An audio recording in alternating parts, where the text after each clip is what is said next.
ঘটনা হলো মানে আমরা হলো দুই মামা ভাগ্না, এই তিনি ভাগ্না আর আমি হলে মামা।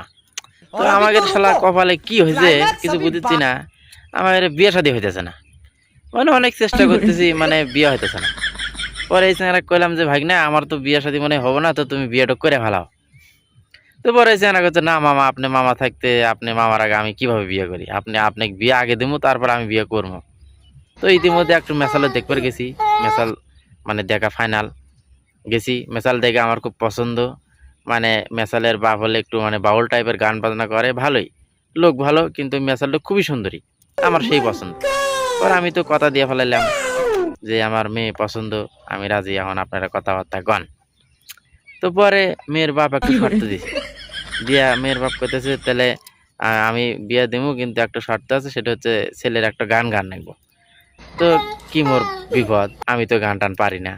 পরে আমি বললাম যে দেখেন আসলে হয়েছে কি, আমি একটু শরম করি, তো তো আজকে আছি প্রথম প্রথম আমার শরম করতেছে, তো আজকে আমার বদলে আমার এই ভাগিনা একটা গান কই। তো পরে কোনো রকম স্বীকার করালাম, বললাম যে আমি কোয়া যে কথা আমার ভাগিনা কোয়া কি কথা। তো আমার ভাগিনা গান কই মানে আজকের জন্য। তো স্যারা তুমি কোন গানটা করলে একটু শোনাও তো এককলি।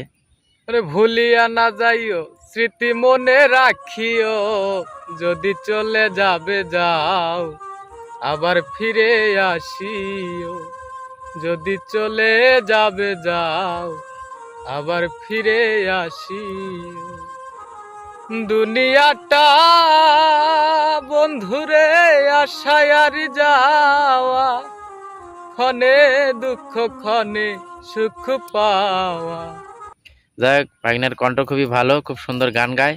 তো ঘটনা হলে ভাগনা এই কাণ্ড কইলো, করার পরে এখন মানে সেরির বাপ এখন কইতেছে না আমি এই ছেলের সাথে বিয়ে দেবো না, আমি এই চাঁড়ার সাথে বিয়ে দেবো, আমি ভাগ্নের সাথে বিয়ে দেবো, মানে আমার সাথে আর বিয়ে দিব না, এই চাঁড়ার সাথে বিয়ে দিব। এখন এই নিয়ে তো সেই গন্ডগোল, সেই মানে কইলাম যে এটা কোনো কথা, হ্যাঁ এলা কি কামড কি, হ্যাঁ আমি ছেলে হলে আমি, এটা হলো আমার ভাগ্না। পরে কথা না যাই ভালো গান করে পরে আমরা তার সাথে বিয়ে দেবো।